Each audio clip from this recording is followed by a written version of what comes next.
Karena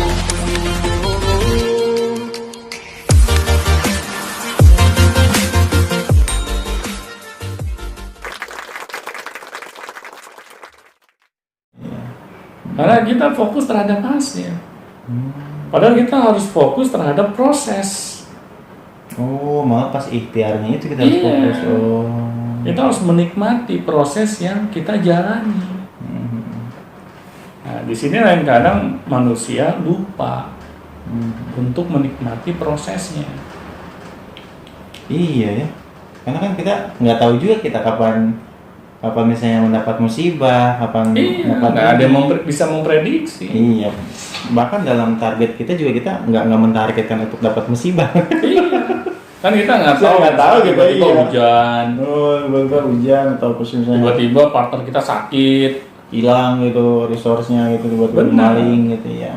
Kalau kita jadi cepat kecewa, akhirnya untuk melangkahkan kaki kita lagi kita udah malas. Karena kita fokus pada hasil gitu. Kita fokus terhadap hasil. Hasil itu harus di dalam benak kita hanya bonus yang Tuhan berikan. Tugas kita sebagai manusia hanya ikhtiar dengan optimal. Udah itu aja. Jangan kita selalu melototin kapan gue dapetnya. Akhirnya nggak dapet. Iya. Ujung-ujungnya ya jangan sampai ya. Malah kita ingin mengakhiri kehidupan kita lagi. Iya juga kalau dipikir-pikir ya. Jadi ada jangan sampai kita lupa dengan Tuhan gitu kan dalam setiap langkah target kita lupa dengan siapa yang memberi kita kehidupan gitu kan. Iya. Dia harus seimbang gitu Pak ya. Benar. Kalau seimbang ya insya Allah apa yang kita inginkan baik itu berhasil atau tidak berhasil kita sudah bisa legowo. Kita bisa ikhlas. Yang penting kan itu. Karena Tuhan akan menguji manusia. Apakah dengan hasil yang tidak sesuai dengan keinginan kamu, kamu bisa ikhlas nggak? Atau malah maki Tuhan. Atau sebaliknya. Bahkan kayaknya sih kalau misalnya kita bisa ikhlas, kedepannya juga Tuhan menyiapkan rencana yang lebih baik gitu ya. Kan kita nggak pernah tahu ya apa yang Tuhan rencanakan buat kita. Nah, kita bisa berencana, Tuhan juga memiliki rencananya sendiri. Tapi kita harus meyakini rencana Tuhan itu selalu yang terbaik dibandingkan rencana kita pribadi. Jangan lupa. Terakhir nih Pak. Ya. Gimana nih kalau misalnya target itu apakah kita harus satu atau banyak? Nah itu tuh kan kebanyakan orang itu wah jangan targetnya kalau satu nggak dapat kecewa. Apakah kita harus memperbanyak target atau misalnya kita harus fokus pada satu target Pak? Kalau saya sih pribadi ya kalau ditanya, saya fokus dengan satu hal dulu. Karena bagaimana kita dapat mencapai sesuatu kalau fokus kita udah loncat ke hal yang lain. Jadi kalau fokus di belah itu repot ya? Iya, karena manusia itu bukan makhluk yang multitasking. Bisa segala hal dalam satu waktu kita kerjakan. Pasti kita akan mengerjakannya dengan nggak maksimal. Padahal bagaimana kita dapat mengachieve target kita kalau kita aja melakukannya tidak maksimal. Jangan kita selalu fokus terhadap kata delegasi. Karena kadang kata delegasi ini bisa menjadi bumerang. Tapi kan delegasi ini Pak bisa dipercaya gitu misalnya. Delegasi dalam yang tadi saya bilang. Kita mendelegasikan sesuatu yang kita tidak memiliki strength di situ, itu nggak masalah. Tapi fokus kita, target kita dengan satu hal. Bukan dengan banyak hal. Karena kalau dengan banyak hal, kita akan pusing sendiri. Dalam melakukan langkah-langkah yang harus kita ambil. Misalnya ini aja belum selesai, banyak masalah, di tempat lain juga memiliki banyak masalah gitu. Dua-duanya masalah. Iya. Ini kumpulan masalah ya. Jadi satu nggak selesai, ditambah dengan yang satu lagi, ditambah dengan yang satu lagi, ya akhirnya kita gila sendiri. Dan ini jangan sampai terjadi di dalam kehidupan kita. Karena kan waktu yang manusia miliki ini kan hanya terbatas. Jangan kita sia-siain. Kita harus benar-benar fokus dengan apa yang kita ingin capai. Kalau yang satu ini sudah bisa kita dapatkan, baru kita cari target berikutnya. Jangan dulu ini belum nyampe dan target yang lain. Iya. Iya. Fokus one by one. Kalau menurut saya itu. Tapi memang ada sebagian orang yang berkata yang seperti Agung bilang, bahwa kalau satu ini nggak tercapai kita nggak kecewa karena masih ada yang lain. Kalau saya tidak memiliki pola pikir ke sana, karena saya mikir satu aja belum tentu dapat, apalagi yang lain gitu. Iya. Tapi lebih baik fokus ya Pak. Kalau begini Pak, misalnya contoh, kita targetnya set apa yang akan kita target. Nah ini ada target lagi nih.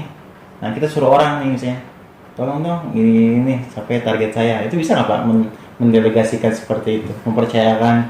Iya, itu maksud saya. Oh itu. Kan di situ juga harus ada yang namanya effort kita juga. Oh iya. Kita jangan hanya sekedar mencet tombol gitu.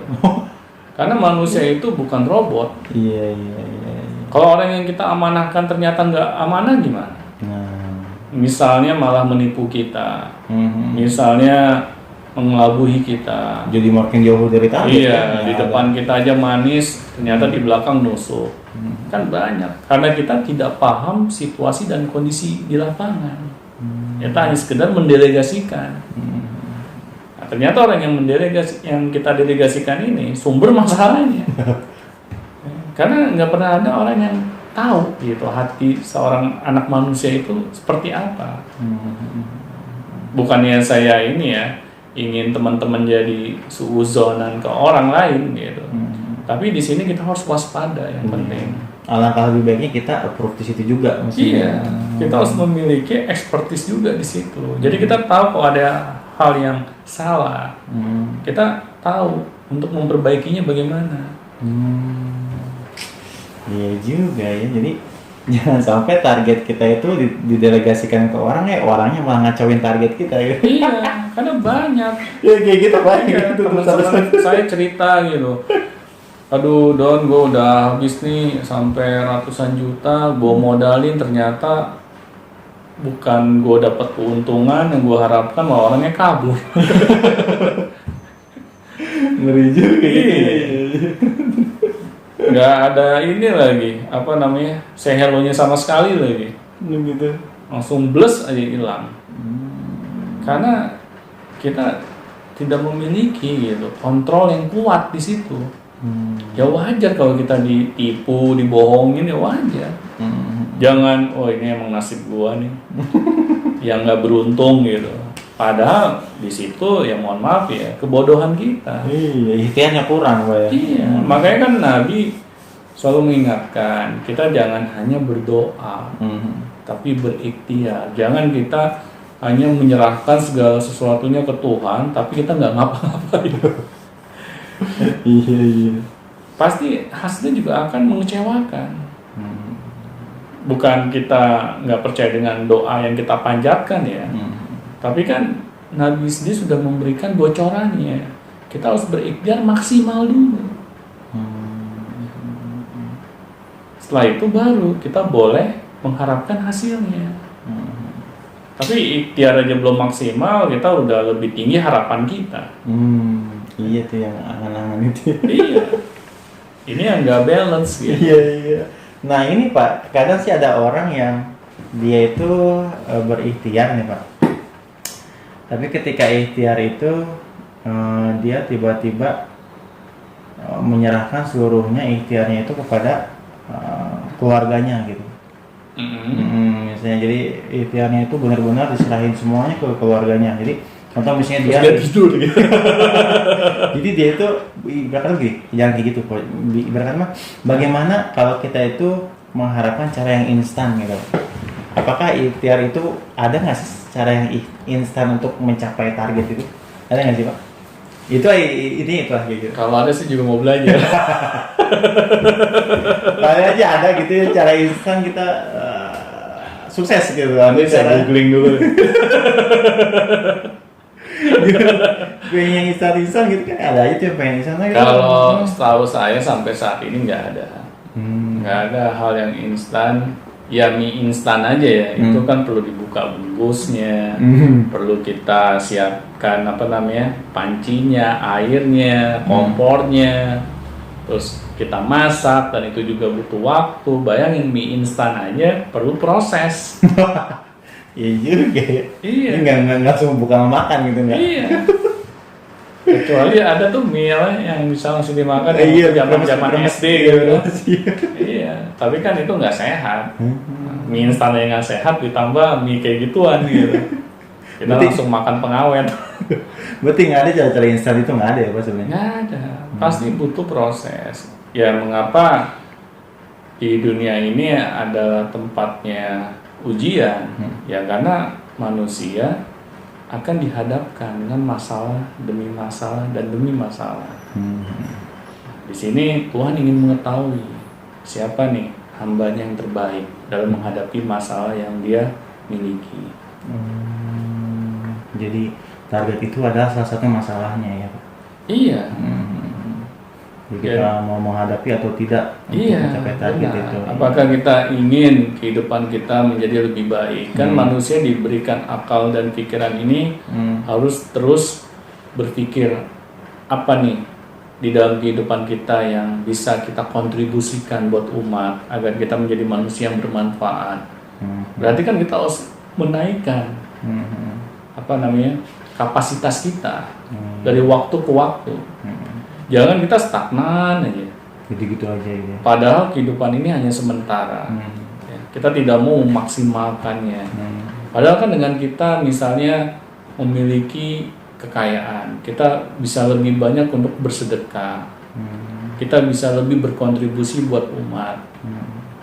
Pastinya pahala yang kita bawa ke Tuhan itu juga akan lebih besar dibandingkan orang yang tidak memiliki kontribusi yang besar. Nah, jadi fokus kita ke arah sana, bukan ke arah hasilnya ya, tapi ke arah kontribusinya agar kita menjadi manusia yang bermanfaat. Jadi kaya atau tidaknya itu urusan Tuhan, tapi kita ada keinginan untuk ke sana ya, dengan ikhtiar maksimal yang kita lakukan setiap harinya. Jadi target untuk menjadi seorang yang bermanfaat juga harus ada gitu. Oh, harus ada banget. Karena di agama itu sudah jelas ya. Salah satu orang yang bertakwa itu orang yang bermanfaat bagi sesama. Ya bagaimana kita mau jadi orang yang bermanfaat kalau kita hidup di bawah belas kasihan orang lain. Jadi kan terkadang kalau target itu berpikirnya diri dia gitu kan. Iya. Target itu biasanya mikirnya gimana gua harus kayak gini. Ternyata harus ada tuh disisipkan sisi-sisi bermanfaatnya untuk sekitarnya. Iya, malah itu dulu yang jadi fokus kita. Iya. Dengan produk yang saya buat ini, saya meyakini ini akan bisa membantu kebutuhan umat misalnya, memudahkan kehidupan umat. Kita harus fokus ke sana. Jangan kita fokus dengan produk ini nih, gue bakalan jadi jutawan. Nah, iya berarti ada niat di situ ya? Iya. Kalau kita niatnya malah lebih besarnya jadi jutawan itu, akhirnya kita akan akan sulit untuk istiqomah kalau hal yang kita inginkan itu ternyata sulit diraih. Iya, jadi lebih cepat kecewanya lah gitu ya. Iya, akan cepat kecewanya. Kalau kita fokus terhadap produk kita atau jasa kita agar apa yang kita usahakan ini dapat bermanfaat bagi umat dan ternyata umat belum mau mengakuinya, tapi kita tetap ikhtiar, kita tetap berusaha sampai umat akhirnya sadar dengan produk dan jasa yang kita miliki ini ternyata dapat menjawab segala masalah yang umat miliki. Akhirnya kita melakukan ikhtiar itu juga dengan sukarela, dengan rasa senang gitu, bukan karena rasa terpaksa.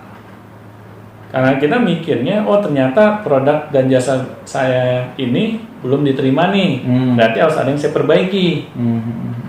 Saya lakukan evaluasi. Nah setelah itu saya coba lagi. Nah kalau memang hal ini belum diterima, saya melakukan hal yang tadi saya sebutkan lagi. Kita review lagi, sampai itu diterima oleh umat. Oh iya, benar-benar target itu juga harus ada gitu ya. Benar. Nah akhirnya kita tidak fokus terhadap hasil, kita fokus terhadap selalu perbaikan, kita menikmati prosesnya. Akhirnya hasil itu tinggal bonusnya saja. Iya, yang ada malah lebih dari target. Iya bisa saja.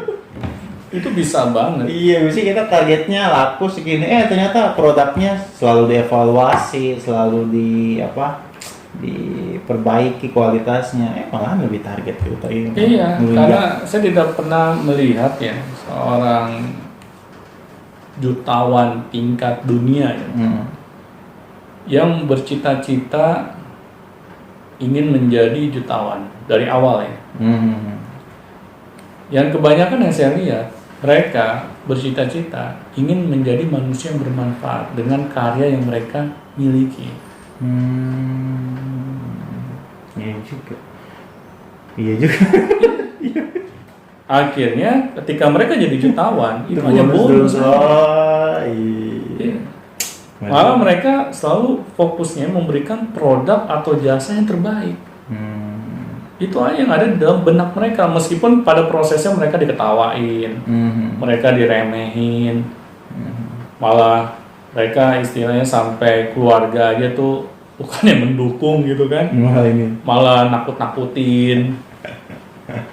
Akhirnya ya mereka juga kadang ya maju mundur, tapi karena mereka sudah meyakini gitu bahwa tekad mereka ini demi hal yang bermanfaat, akhirnya mereka maju terus. Karena maju mundur itu hal yang normal, hal yang wajar, manusiawi.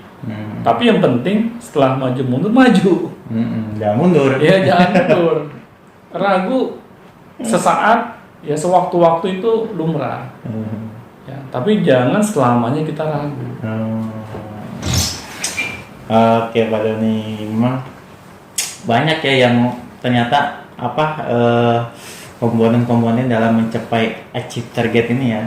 Iya. Ada kebermanfaatan, ada smart, terus ada lagi kita campur tangan Tuhan gitu kan. Itu yang paling krusial gitu. Iya, ini sangat banyak dan mungkin kalau dilanjutkan lagi kita akan lebih banyak lagi nih.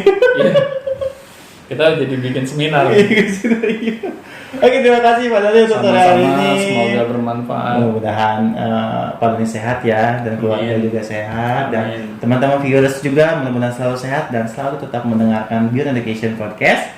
Dan jangan lupa kalau misalnya ada pertanyaan ataupun apapun itu silakan dikirimkan ke rumah saya. Nggak, maksudnya langsung ke link deskripsi di bawah, tinggal dilihat ada telegramnya, ada whatsappnya, dan juga ada email ini. Silakan kalau ada pertanyaan silakan ditanyakan dan kami akan jawab langsung dengan video. Baik, sampai jumpa di segmen Beyond Education selanjutnya. Sampai jumpa teman-teman.